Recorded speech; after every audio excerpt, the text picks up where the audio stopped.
கர்த்தரும் மகிமை நிறைந்த ராஜனமாகி இருக்கிற ஆண்டவர் இயேசு கிறிஸ்துவின் நாமத்தில் யாவருக்கும் அன்பின் வாழ்த்துக்கள்.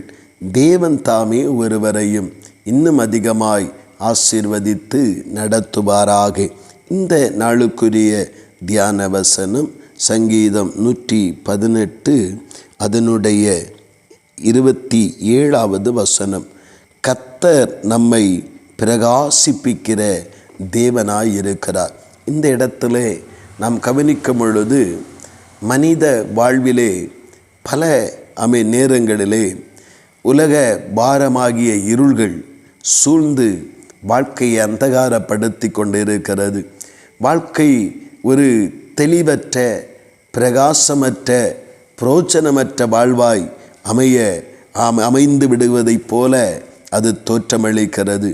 ஆண்டவராகிய தேவன் தம்முடைய நாமத்தை பற்றி கொண்டும் விசுவாசித்தும் அவரை சார்ந்து நிற்கிற தேவ பிள்ளைகளுடைய வாழ்வை எந்த இருளும் பற்றி கொள்ளாதபடி கவிக்கொள்ளாதபடிக்கு தேவன் முகங்களை வாழ்வை பிரகாசிப்பிக்கிற தேவனாக அங்கே இருக்கிறார் என்பதை வெளிப்படுத்த இந்த வார்த்தைகள் அங்கே எழுதப்பட்டிருக்கிறது.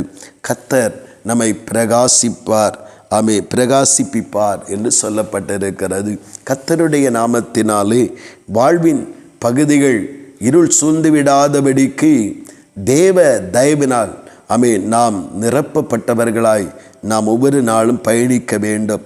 நம்முடைய இருள் சூழ்கிற இருளை விரட்டுவதற்கு நமக்கு பலன் இல்லாவிட்டாலும் அந்த இருள் விலகுவதற்கு ஏதுவான பிரகாசத்தை நம்முடைய வாழ்க்கையிலே தருகிறவர் நம்முடைய ஆண்டவராய் இருக்கிறார். எந்தெந்த விஷயங்களிலே இருள் அந்தகாரங்கள் சூழ்ந்திருக்கிறதோ, பிசாசின் தந்திரங்களினாலே எந்தெந்த பகுதிகள் இருளடைந்திருக்கிறதோ, நாம் கர்த்தருடைய கரத்திலே இந்த ஆண்டின் ஆரம்பத்திலே முழுவதுமாய் விட்டு கொடுத்து விடுவோம். அவருடைய மகிமையின் பிரசன்னத்தினாலே, அவருடைய மகிமையின் பிரசன்னத்தின் அந்த வெளிச்சத்தினாலே நம்முடைய வாழ்வின் இருள்கள் எல்லாம் ஒளிந்து வாழ்க்கை பிரகாசமடைகிற நாட்களாக கர்த்தர் இந்த நாட்களை மாற்றித் தருகிற அந்த கிரியைகளை அவர் வெளிப்படுத்துவார். அதான் நம்ம கர்த்தர் தான் பிரகாசிப்பிக்க முடியும்.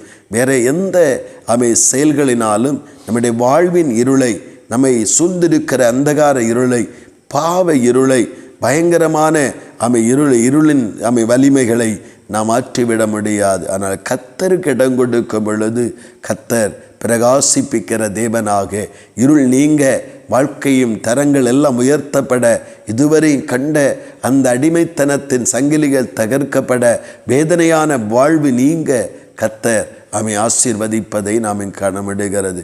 பிரியமானவர்களே, கர்த்தர் நம்முடைய வாழ்விலும் நம்மை பிரகாசிப்பிக்கிற தேவன் என்பதை அறிந்து முழுவதும் விட்டு கொடுப்போம். வாழ்வின் இருள் சூழ்ந்த பகுதிகளெல்லாம் கர்த்தருடைய மகிமையினாலே பிரகாசமடைந்து நம்முடைய வாழ்விலும் ஒரு பெரிய பிரகாசம் மகிமை உண்டாக கர்த்தர் அனுக்கிரகம் செய்வாராக. ஆமேன், ஆமேன். ஜெபிப்போம். அன்பின் பரலோகத்தின் நல்ல ஆண்டவரே, நல்ல இந்த காலை நேரத்திற்காக ஸ்தோத்திரப்பா. தேவனே, உடைய கிருபை எத்தனை சிறந்தது, உடைய கிருபை எத்தனை பெரியது. தேவாசீர்வாதங்களோடு, தேவ நன்மைகளோடு பிரகாசிக்கப்பட்ட அந்த வாழ்க்கை வாழ கர்த்தர் உதவி செய்யும். வாழ்வின் பகுதிகளிலே இருள் சொந்திருக்கிற அந்த இடங்களிலே வேதனையும் கண்ணீரும் கவலையும் வருகிற இடத்திலே அந்த இருளை நீக்கிவிடும்படியாய் கர்த்தருடைய பிரகாசம் வெளிப்பட இடம் கொடுக்கிறோம். கர்த்தர் எங்களை பிரகாசிப்பிக்கிற தேவனாய் வெளிப்படுகிறபடியாய் ஸ்தோத்திரம். அப்படியே நீங்கள் செய்கிறபடியால் நன்றி. இயேசு கிறிஸ்துவின் மூலம் ஜெபிக்கிறோம் ஜீவனுள்ள நல்ல பிதாவே. ஆமேன், ஆமேன்.